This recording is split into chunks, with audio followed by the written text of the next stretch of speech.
This meeting is being recorded.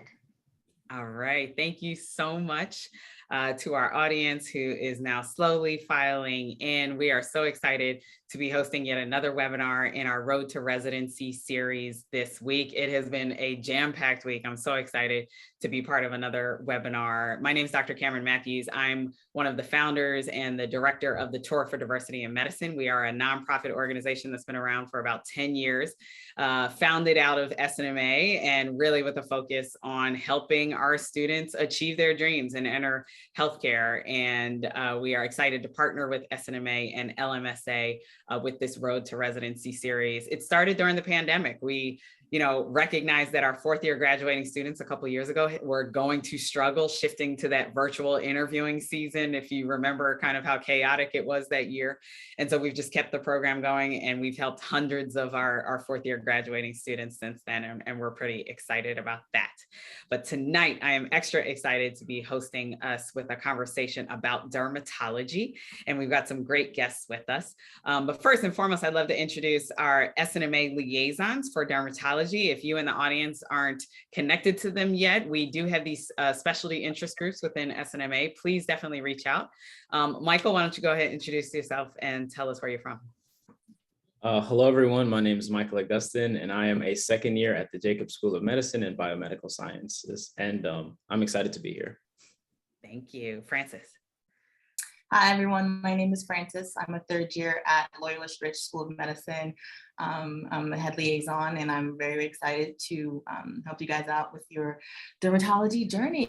I'm excited to be here. So hope you guys learn a lot. I love it. And now our panelists, our special guests, Dr. Pamela Allen, why don't you please introduce yourself to the audience? All right, thank you so much. It's a pleasure to be here this evening. Yes, I am Pam Allen, and I am an associate professor and chair of the Department of Dermatology at the University of Oklahoma here in Oklahoma City. And I actually went to medical school in California at Loma Linda University. And just a quick thing, I didn't get matched into dermatology right away. Yes, it was devastating, but my backup plan was internal medicine. So I actually completed a full 3-year internal medicine residency at the King Drew Medical Center in Los Angeles. And during that time, I reapplied into dermatology. Now, during those times, it was kind of a plus to have an advanced resident background in something else. And so I was able to match in my home state at University of Oklahoma. And I have been on faculty for almost about 20 years now. So I've stayed in the department, and I have a love for DEI work. I am the faculty sponsor for SNMA chapter at Oklahoma City here, and the chair of the College of Medicine Diversity Alliance Task Force, which encompasses the faculty, residents, students, and administrators who all have a love for DEI. Thank you. I love it. Thank you so much, Dr. Allen. And Dr. Kennedy, please introduce yourself. Hello, everyone. Thank you so much for having me. It's a pleasure to be here. I am here in California. I actually did all of my training in DC. I went to medical school at Howard University. I was at Georgetown for my intern year, but then returned to Howard University for my derm residency, where I got to spend half of my time in clinic at Howard, but also at the VA in DC. So I got a lot of good training there.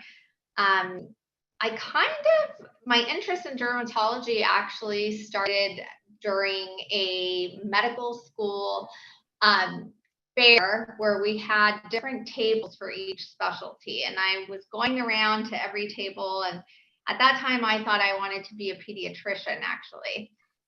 But very soon after that, I realized that even though I love being around children, I like being around them when they're happy and they're feeling well, not when they're sick. So I had gone around to all the different specialty tables, and most most of the people, unfortunately, when I was there, most people really weren't enthusiastic about their specialties. But when I got around to the derm table, they had a lot of energy and they were really enthusiastic about the specialty. And that's really caught my attention. And from on out, I kind of just followed, whatever they had in terms of the path. So I did an AAD diversity mentorship program, and I was also part of Camp Discovery, where I was a counselor and worked with children that have skin conditions, chronic skin conditions. So that all of that just made my interest in dermatology really grow. And then after I completed my training, I decided to return home to California. And here I've been spending half part-time working at the VA in Long Beach, where I work with the UCI residents. And then the other half of my time I spend it in private practice. I love it. Such a diversity of experiences for both of you, such different and important paths to get to this pretty critical field. So thank you for sharing your stories. I would love to just start off as generic of a question as possible, but I think it's an important one, especially for our students who are looking to match in the spring, right? When you are interacting with students who are interested in going into dermatology, like we have Michael and Francis here, what are you looking for in a dermatologist? Because I would probably argue it's probably different than I'm looking for. I'm family medicine. I'm looking for something. I feel like it would probably be different. What makes a student stand out when they're applying for dermatology? Dr. Allen, why don't you go first? Wow. Well, every candidate has their own talents. Everyone is not the same and they bring something different to the table. But I think if you have that desire and the willingness to be eager to learn patterns, being able to use your visual acuities to identify things that are on all sorts of skin tones and realize that there are common dermatoses that we see across the board in all ethnicities, and having the desire to learn on all skin tones. I think that's important. I also, it's important to have, interest that has started to develop maybe even before the clinical years. We have a lot of medical students who, even in their first and second year, are wanting to get to learn more about dermatology, and many times it's sparked by the lectures that we give in the preclinical years, and that many times sparks interest that they didn't even realize that they might have had. My goodness, dermatology, you just awakened something inside of me that I didn't even realize. I thought it was just, a pimple popper type of thing, a cosmetic type of thing, and nothing of a true specialty that had real consequences for people.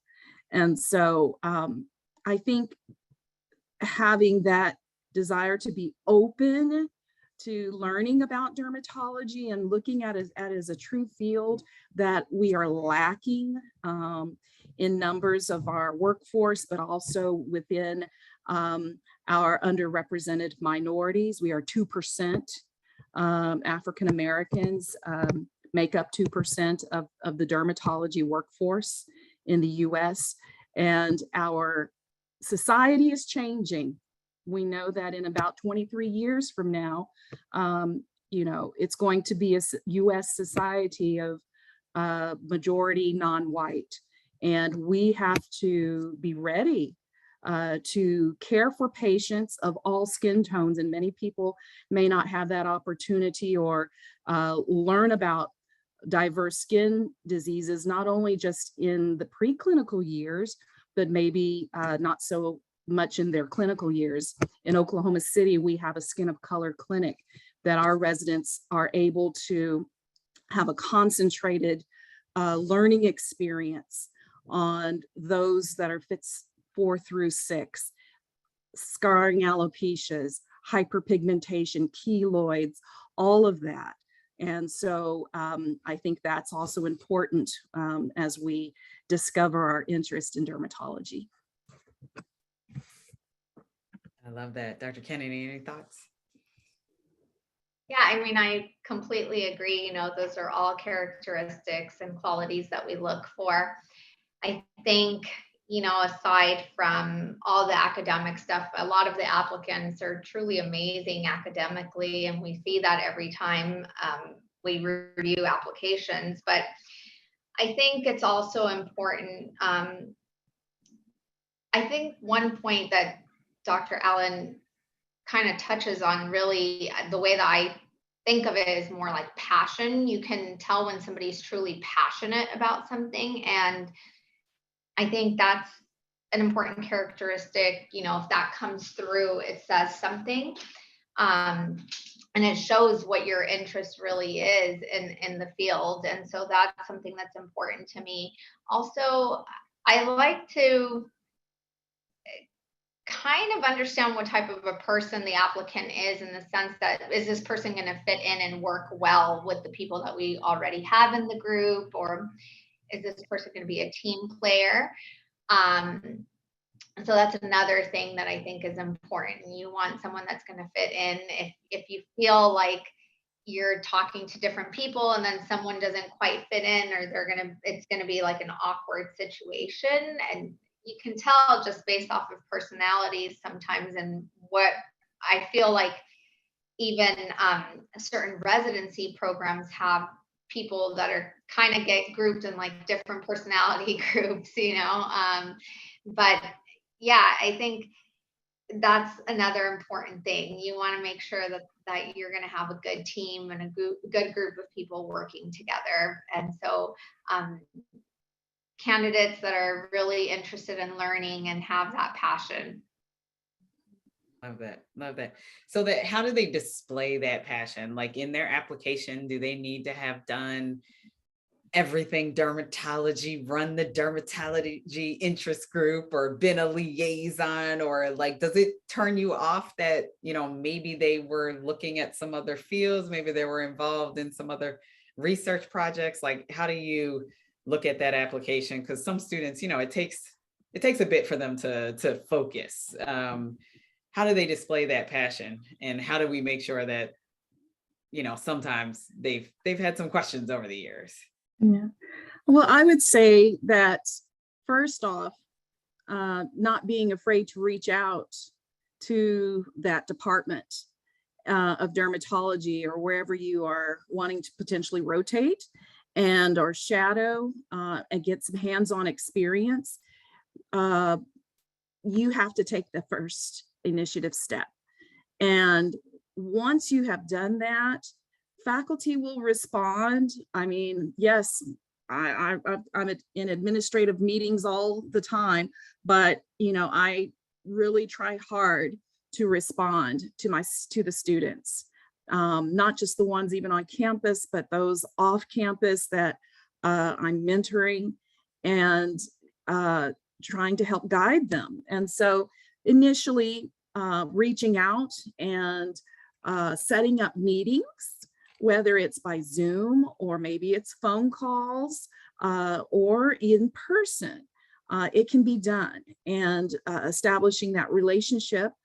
If you're in person at a university that you're wanting to rotate at in dermatology, you know, many times you can, if you're even on different rotations, but you'd like to still be involved within the department, we allow our students to join us on Zoom, or if they can come in person to our grand rounds, to our morphologic conferences, and to show up and, you know, give us an idea that, hey, they're serious. They came even on an off day where they didn't have to be in clinic with a different specialty, and they came to dermatology.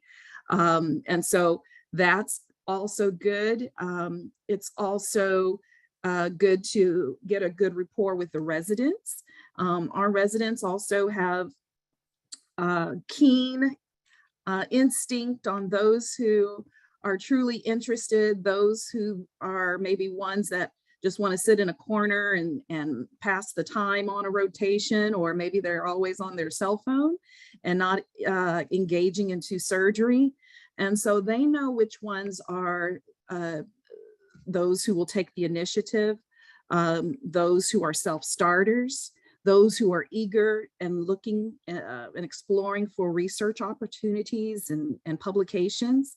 And so those are some ways I think that we can see a person who's truly interested in, and it's important to develop your why. Why do you want to go into dermatology? And you're going to have to, you know,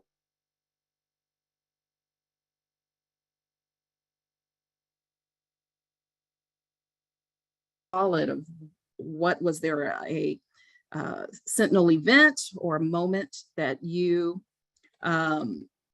had. Am I getting frozen at times?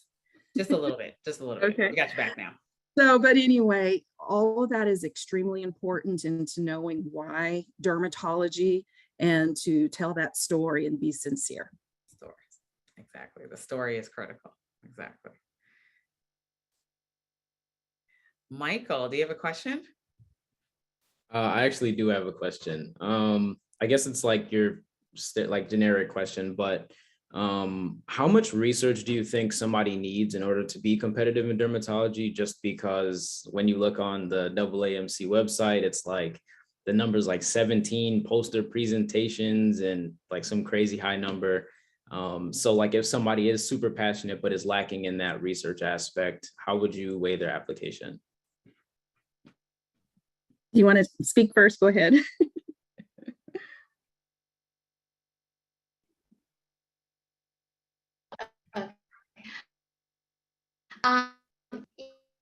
For program, luckily, I have a lot of research in terms of, I worked on different case reports and maybe a couple of publications with some of the dermatology residents. And so luckily research wasn't something that had such a heavy weight for my program, but programs really vary and differ in terms of, you know, how much weight they give certain things. At UCI, I know that is an important component. And so it's not necessarily so much about the publications, although that's something that we look at, but it's more about the experience as a whole. So if you've done research, I mean, it is something that's good to get into, you know, and do some research if possible. And it's more about that entire experience and what the people that you work with, what ultimately what they have to say about you and the work that you did for them. So that's also something that weighs heavily and is important, how you worked during that time with whatever group of people you ended up working with. Obviously, research, you know, depending on what the research is, it can take years for you to complete a certain task or study. And especially if you're trying to get published and doing things, it may even take longer. And so it really depends on what you're working on. But the community is pretty small and everyone knows each other, and people end up like talking about, you know, not necessarily about applicants, but because the derm community is small, just as Dr. Allen mentioned, you know, when you go and you do rotations in your derm department or other derm departments, if you end up getting letters of recommendation, like when people are reviewing your application, when they're reading these letters, they kind of know if it's like a standard letter or somebody saying really something important about you and truthful, you know, and how much weight to give these letters. And then they usually know a lot of the people that are writing these letters as well. So I think more than anything, you know, like, yes, research is something that's really important nowadays, I feel, more than before. And if you have that research experience, I think the important part is going to be what those letters say about you and how you worked with that team. Yes, and I also would say that, you know, don't focus on how many you have to get. Oh, I need to get up to 20.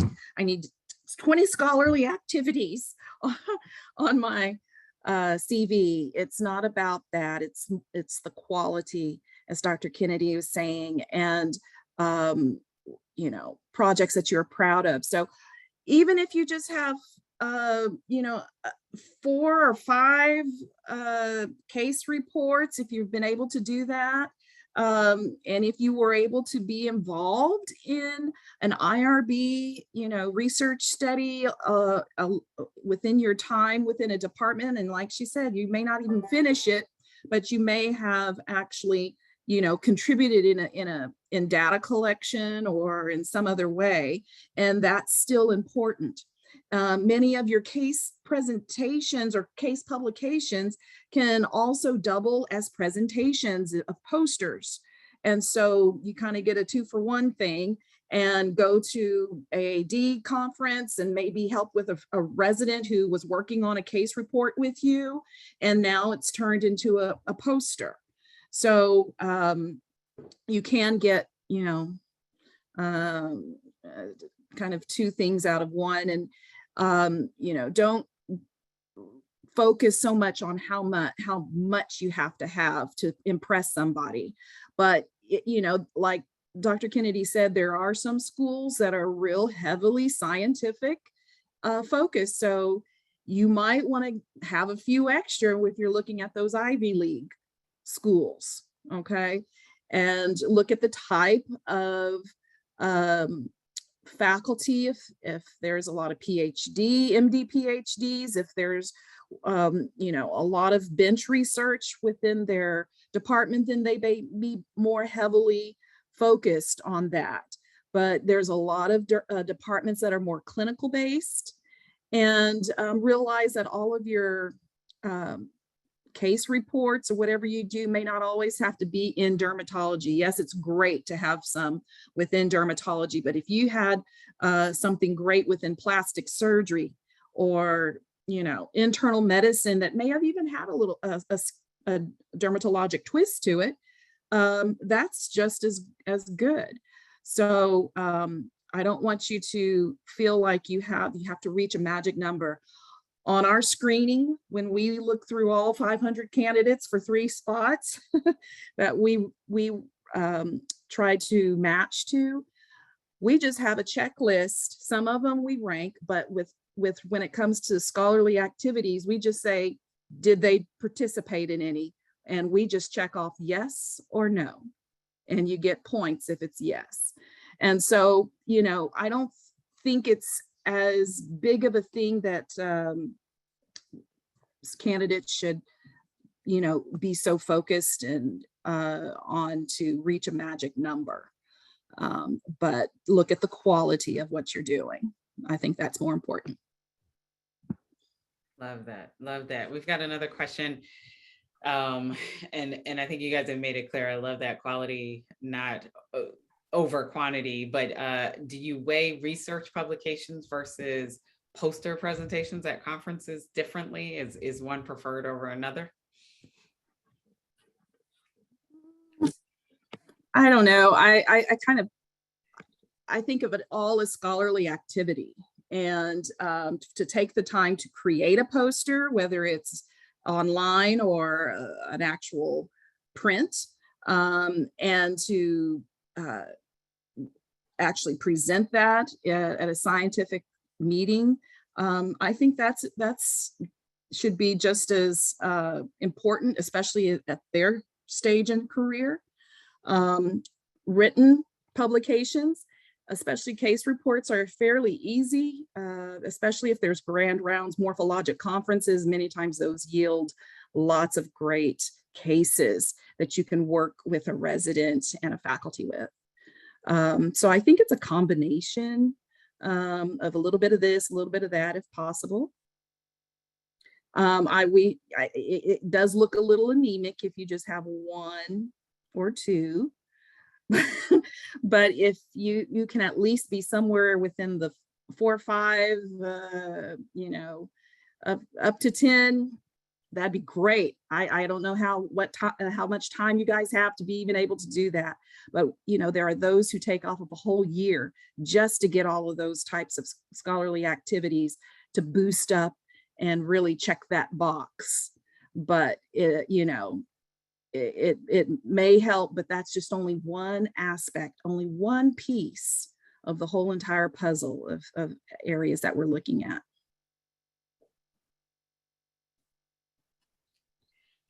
So getting back to the application process, right? So the students are going to be putting in a lot of energy and filling out that ERAS, making sure their research publications and posters are listed and their activities and the like. That's important, as is their CV. But the interview itself is often a tool that we use, right, in evaluating students, because it's a way we can actually connect with them. In their interviews, what should they be highlighting, right? We talked about, in general, what a student makes them stand out, but in their interview, is there anything that you're looking for that they comment on, maybe as part of their history or their interest, or should they just, have memorized answers? Like, how are you judging interviews? Because this is a skill set that these students need to develop, right? It's not something they should just go into blindly. I'll let Dr. Kennedy start off. Go ahead. Yeah, I think, for some questions we can tell when it's been answered so many times. A lot of that has to do with like, oh, tell me about your research or publications. Those questions get asked a lot, and you can tell when it's been answered many times. I think for myself, I will say, and this past year was my first time actually interviewing candidates. I think, everyone was just amazing on paper. Like, I was just thinking, like, how in the world are we supposed to choose? Everyone's out and look great. It's like, okay, well, anyways, students do but kind of just bring about something about themselves that they would want to feel comfortable sharing, obviously, and tell us something that would tell us something outside of like even medicine or dermatology, kind of get to know them a little bit better, where they can just openly speak to us. And that kind of helped me like gauge more of their personality and see how comfortable they feel talking just about themselves and all of that. So I felt like that weighed a little bit more in the end, because everyone had like the research, everyone had amazing scores, everyone had like that list with where we check everything off. Everyone that was offered an interview had that little check in each one of those boxes. So then it's really up to what makes you different from someone else, and in order to really assess that, you just have to have like a normal conversation and learn something outside of medicine about the candidate. Exactly. So I will just, I just know the experience that we have here at OU, and what we do. So like I said, we get over 500 applicants, and we will look at every single one of them. I know that many places will have a cutoff right away within the ERA system, and they don't even look at anything below. But we will actually, on our screening checklist of everyone, we have, okay, what was their USMLE step 1? And this is the last year it's even going to be seen. But if it was, between 220 to 240, Were you above 240? Or if you were below, 220. So 220 and below 220, 220 to 240, that middle of the range, and then those who are above 240. And we give points, 1, 2, or 3. We give points for what your dean's letter has in it, and if it's positive. We give points to those who had, like I said, yes or no scholarly activities. We give points for those who have had committed, longitudinal, dedicated service to a underserved community. Not just a one-time check the box for a Habitat Humanity weekend, but something that they are involved with on a long-term basis with a community in need. We also look at those. We look to see if there's evidence in their CV if they've had a real job. Many times that helps us to know they've have good work ethic. And when we say a real job, we're not talking about, on campus, I was a lab instructor. I'm talking about, did somebody work at Chick-fil-A or Walmart and had customer service experiences that they could share with us, and or dealing with conflicts, resolution. And so that many times also tells you about a person's character and the grit and ability to have great work ethic, which is extremely important in residency. Many times we find residents who are bright-eyed and bushy-tailed in the beginning and so eager beavers, but then over time, I don't know what happens is there's this sense of entitlement and, do we have to do this? Do we have to go to another, meeting? Why can't we, just take this Friday morning off and not have a didactic, and so there's something that changes. I'm not sure what, but those that keep to that level of humility and gratefulness, because you didn't have to get there. There's so many out there that didn't make it. And to be able to grasp and take a hold and lean in to the full experience of those 3 years that you have in dermatology, that's important. And then we look at if there's been any Oklahoma ties in any way, but we're not trying to take all Oklahoma people. We definitely want a diverse group, even when it comes to where people are from. But we kind of add those numbers up. So it's not just one over the other, and see which ones really add up the highest. And we look through those. And those tend to be the ones that we usually select for interview. So it kind of looks at a lot of holistic aspects of a person's, not just scholastic, but other aspects and qualities. And so on interview, and I don't know if, and I know that there's other universities that do this, but on interview day, those who we have invited in their letter, we want them to prepare a 5-minute PowerPoint presentation. This is on Zoom, for Zoom. They will share, this is not a regurgitation of their CV, but Loma Linda was the first to do it. And there's other universities that have now doing it. And it really helps us to get to know the candidate more. It's more about learning who that person is, what makes them who they are, what are their passions, showing pictures of their family, showing maybe community service that they're most proud of, or maybe it was a pivotal research NIH grant that they had, maybe it is mentors, maybe it's their dogs, maybe it's other hobbies. Everybody seems to love to cook and bake, and they show us all their wonderful foods that they make. And it's another aspect to get to know that candidate since we don't get to have them in person. And so that's a way to really open up and show us who you are, things that may not be on your CV, but things that we would really want to know about you. So we do a 5-minute PowerPoint presentation, have a little Q&A 2 minutes after that.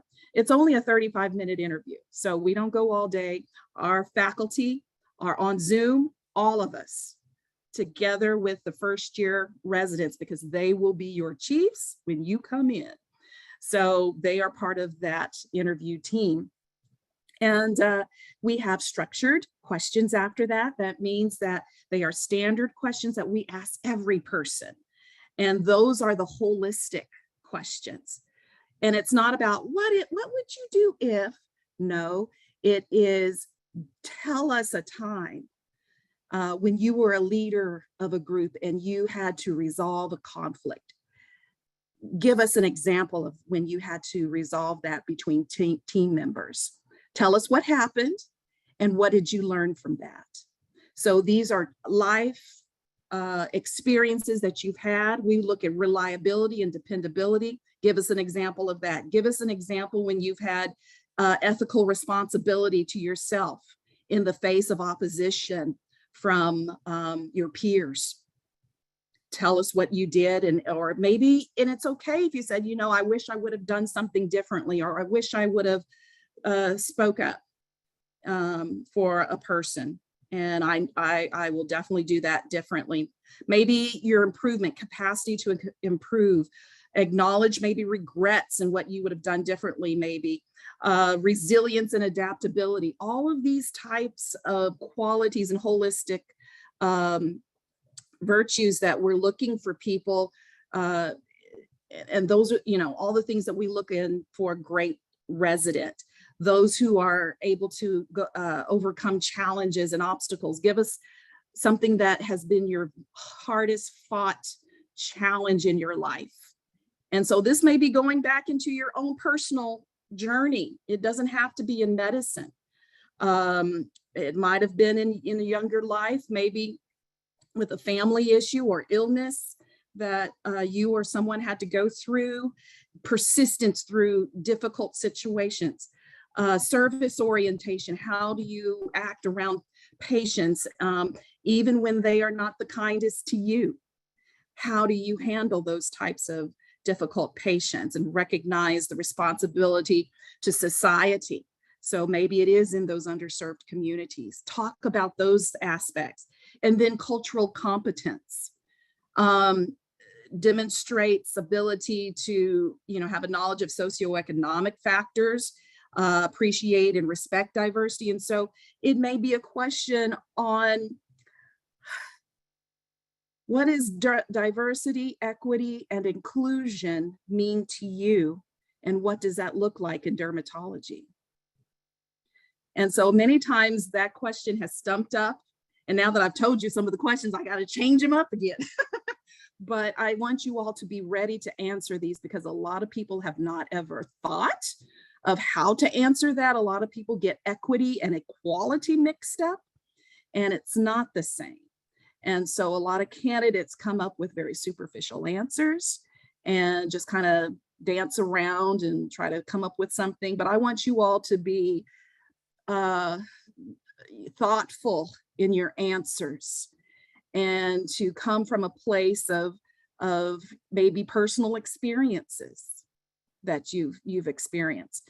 And in the midst of all of these questions, we're constantly evaluating your communication skills, your social and interpersonal skills, and how you come across on Zoom. So Zoom many times can make you look like you're stiff and you are not engaged and have that passion. So you're going to have to come out of your shell and be able to show that and demonstrate that to people who are watching you. Okay, so that's enough from me. My goodness, if y'all don't realize that she just laid out the full roadmap. Every audience member should have been writing down every word of that. That was amazing. We got hearts flying like crazy. Thank you. Well, what I can do is I'll put those different holistic aspects, like maybe I can put it in chat. Will they see it there? Yeah, they can see it. Just put it to Okay. everyone. Oh, that's Will do. phenomenal, Dr. Allen. No Francis, problem. I think you had another question about the interviews as well. Yes. Firstly, thank you, Dr. Allen, for spilling all of those questions. Oh my goodness. So in the topic of interview questions, I know that sometimes, at the end of interviews, the panelists will ask the students for their questions. So I guess my question is that what type of questions have you appreciated from students, or what type of questions maybe, you were pleasantly surprised by that you got from the students? For me, I think I hear the same ones over and over so much, but it's still good questions of what are you looking for in a candidate? A lot of candidates will ask that about, to the program. What are some upcoming changes that you're going to be having within the department? It may be additions of more faculty. It may be, a different curriculum, or maybe if it's even a change in locale, as we're getting out of our old building and going to a state-of-the-art space of our clinic and our academic offices, and where the residents will be. We're evacuating an old building, going down the street a couple blocks on our campus, and in our building we have a fitness center, and so that is actually free for residents, staff, faculty. So there's no reason for me to be overweight anymore. Anyway. Yeah, so those are good options of questions. Dr. Kennedy, you may have some. Yeah, those are great questions. I think another question that I appreciate, but sometimes, sometimes it comes up, sometimes it doesn't.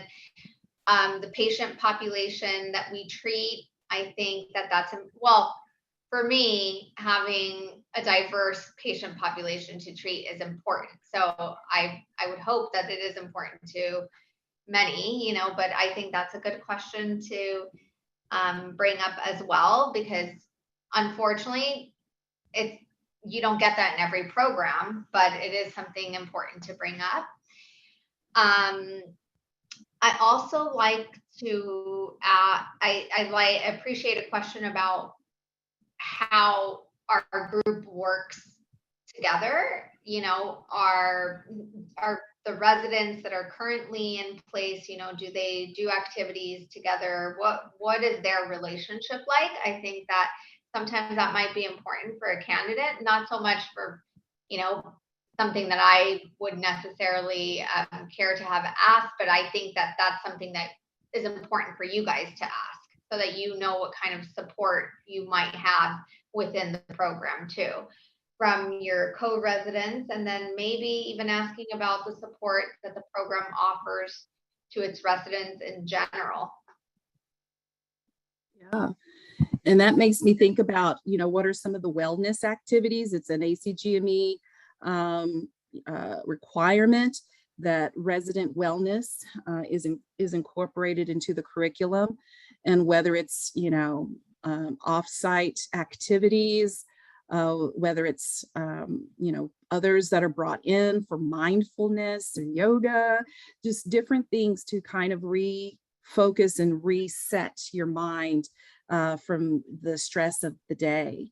And so those are important. I think it's also important to ask a program, what is, can they describe their diversity curriculum? Some may not have it as flushed out as others. As well as if, yes, it's true. Even in Oklahoma, in our clinic, we see patients of color, whether it's Native American, Hispanic, Asian, as well as African American, Hawaiian, we see them all. But we've created a concentrated clinic so that it's a time where the residents really have ability to feel comfortable in asking questions and going over those differential diagnoses and really training their eyes to see skin diseases on darker skin, but also be able to treat cosmetically, safely with lasers, and learn how to really treat that community. And I tell you, our Skin of Color clinic was not even advertised, and just by word of mouth, it's now, my goodness, 4 and 5 months booked out. So I need help. I need you all to hurry up and get into dermatology and help me. I love it. I love it. They need you. They need you. Yes. Here's a quick one, sticking with the interviews. Any recommendation on a virtual background setup? I feel like we all have nice professional backgrounds. Anything, especially I can imagine for a student being on that Zoom with all the faculty and the first year class. Anything that helps or even hinders maybe how the student presents themselves on Zoom? I'll let you go. Go ahead. I mean, obviously you don't want anything to stand out too much, I guess, unless it's something really good. But yeah, I've seen a lot of, make sure it's neat, nothing like super cluttery or messy, but I've seen a lot of bookcases. Those seem to be a good one and work well. Yeah. I kind of like more plain around me, but in terms of people that are interviewing, I think that a bookcase or a desk area is appropriate. I don't think that there should be anything necessarily there to stand out or catch our attention. We're not really interviewing you to check out your background so much behind you, but maybe your own personal background. Exactly. Yeah, and I would say none of those, I guess you call them virtual backgrounds that you get lost in, none of that, but just a kind of a plain wall, and be in a room where there's not going to be other people walking behind you, and we're seeing all of that. No cats and dogs. Right, and have good lighting. Do not be in a room. And so if you are looking at yourself and there's darkness behind you, you really want to be in a bright light. So those ring lights are really helpful to really kind of brighten the room. That helps.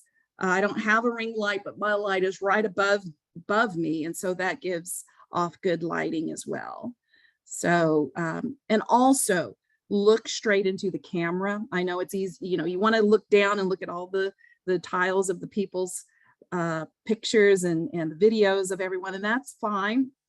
But be sure that you're able to just speak straight in a way that it appears that you're actually looking at the person. Oh, perfectly good hints for virtual interviewing, guys. It's a skill, so practice. Record yourself on camera and look at it and look at where your eyes are, and figure out what works best. We've got another question from the audience. Any ideas towards letting the students know what you look for in their dean's letters? Because we often don't see those as students, right? But is there anything in particular that the school should be emphasizing about the students? Well, they're just going through all of their, especially their clinical rotations, and ranking them amongst their class.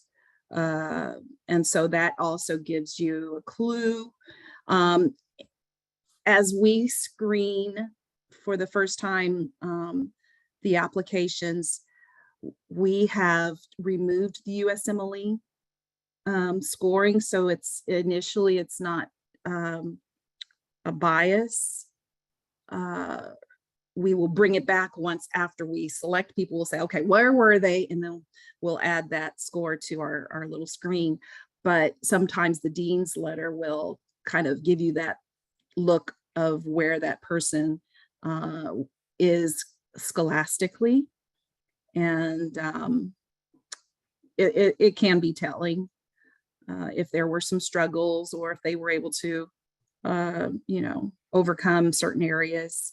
And then also the narrative many times of what other professors in each of those clinical areas may have commented on. That makes sense. Dr. Kennedy, I just got to ask, and this is totally not having to do with the interview process, but just because I have a feeling it might be interesting to some students, it's interesting to me. You having trained at the VA, practicing at the VA, is that, I mean, I know, but let the students know, it's a different patient population than you typically get in other hospitals in some ways. But are you seeing, from a dermatological standpoint, like really cool, like pathology and stuff? Like, do you? Oh, definitely. Yeah. I feel so blessed for the training that I received. Being in DC, diverse patient population, and then I was at Howard, so I got to work with patients, had great exposure to skin of color there. And then also at the VA, then I had a whole different set of population there, a good mix as well, but a lot of skin cancer treatments at the VA. So got very strong training surgically as well because of that. So yeah, it's always interesting what patients come in with, and we get to see a lot of fun stuff and learn so much. But DC was great for training. Also went to grand rounds at NIH, so it was quite amazing. So always appreciate that training, and I feel so blessed for that, all those exposures that I had. Overall, in terms of the VA, the patient population varies for sure, but we get to really see patients like that are a unique set of underserved patients. And so that's what makes it really interesting as well. We sometimes see very large skin cancers because unfortunately, some of these veterans just go years without, it's kind of odd to us sometimes when we have the patients come in and we're like, well, why didn't you just come in when this was smaller? And they're like, well, I didn't think much of it. And now it's very, very large and they end up with a big surgical procedure. So different mindset for the patients. So that kind of guides treatment differently too. And then just also part of what Dr. Allen mentioned, like having difficult patients that you sometimes have to deal with, you have to be sensitive to what people's experiences are really. And especially working with the veteran population, you have patients that suffer from PTSD, that come from different like socioeconomic status. And so you have to be sensitive to all of that. And I think that's really important. Obviously, every program deals with different patient populations, and many programs across the United States do have exposure to receive training at VA facilities. But that's one of the characteristics that some of us may want to try to grasp and see if candidates have, like how are you going to deal with certain patients? How are you going to deal with certain conflicts? And are you going to be empathetic towards people that you see in clinic as well? Because we see a wide range of conditions really. And for me, one thing that people always ask me, because I do spend part of my time in a private practice in Newport Beach, where I do a lot of cosmetic treatments. Mm-hmm. A lot of people ask, well, why are you at the VA? as well. Like that doesn't make sense. Why don't you just go and do cosmetics every day, all day? And I think for me, and maybe hopefully, you know, some of the applicants, when they get interviewed, they'll be able to share that passion that they have for dermatology. But for me, it boils down to that. Like I didn't go into dermatology to do the cosmetics. I just happen to do some cosmetics now. But I always want to keep some of my clinical work in place too, because I really love dermatology and I love serving underserved populations. And I feel like that's how you make a difference in the world. For me, that's what I personally feel. So I want to be able to continue doing that. And I hope that as more people come into dermatology and new generations come through, I hope that we get more people like that, that want to serve the people that truly need it. Wow. Thank you for that. I thank you for serving our nation's veterans first and foremost. Thank you for all you do. And Dr. Allen, thank you for your passion for just obviously being just a trailblazer in this space. I think our students have learned so much from you both. There's one final question that I think is pretty critical. Dr. Allen, go ahead. Go ahead. I just want to let you know that I have tried a few times copying and pasting the holistic interview kind of question areas into the chat, and it just won't do it. So I emailed it to you. Yes, I'm going to email it to all students that signed in tonight. I'm going to email it to everybody, and I already sent it to our SNMA liaisons to share with others. If you don't mind, you are so helpful there. This question I think is pretty critical. And if you don't mind, if you guys don't mind just saying a couple of extra minutes, because I think this is so critical this year.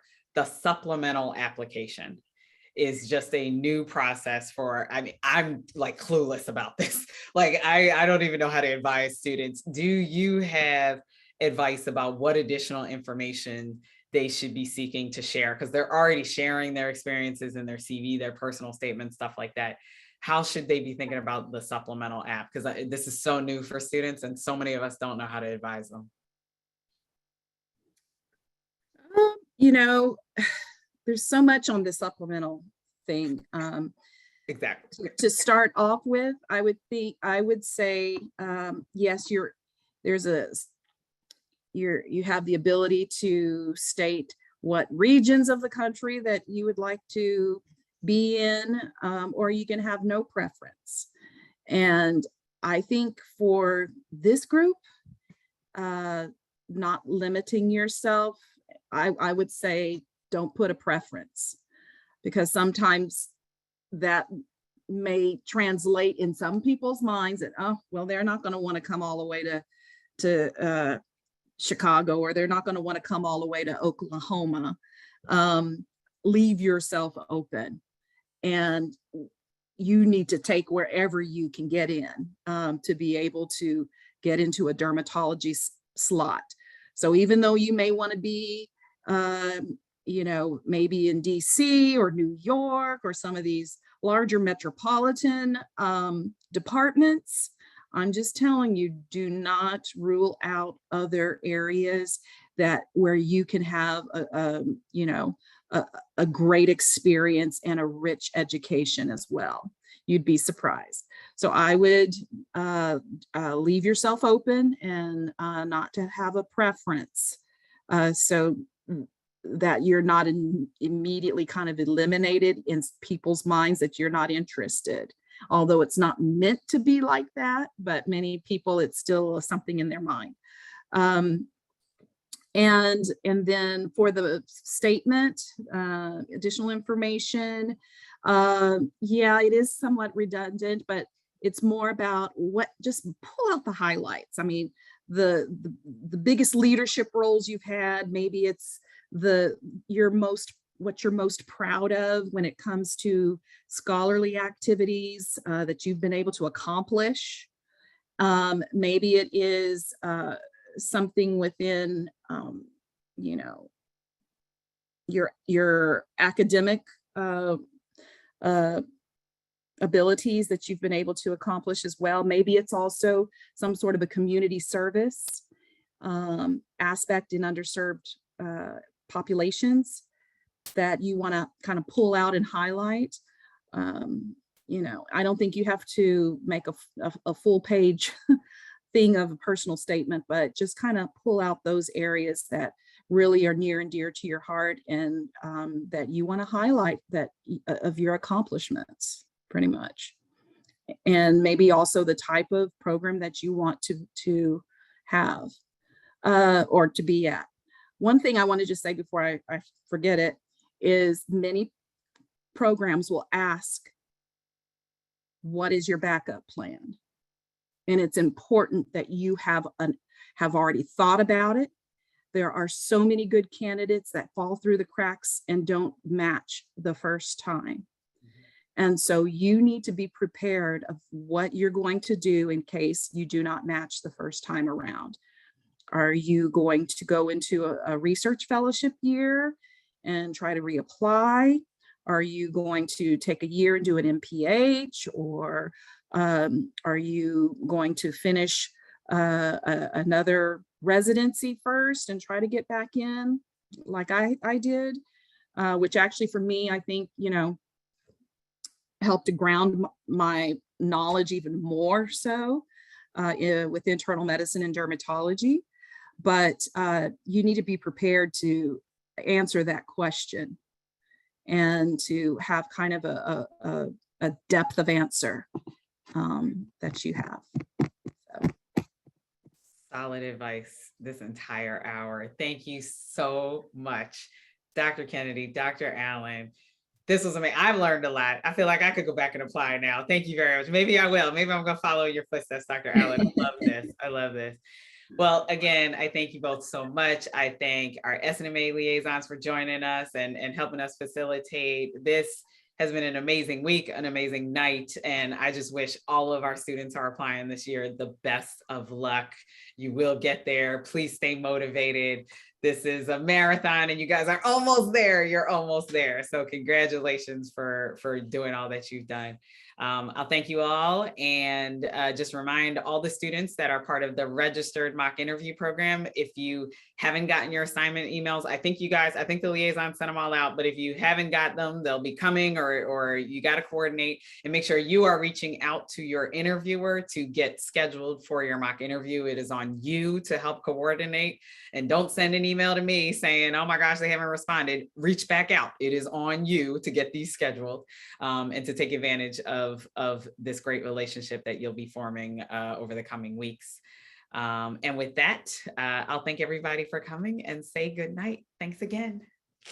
Thank you. Thank you so much. Thank you. Bye. Have a good night. Have a good night. Bye.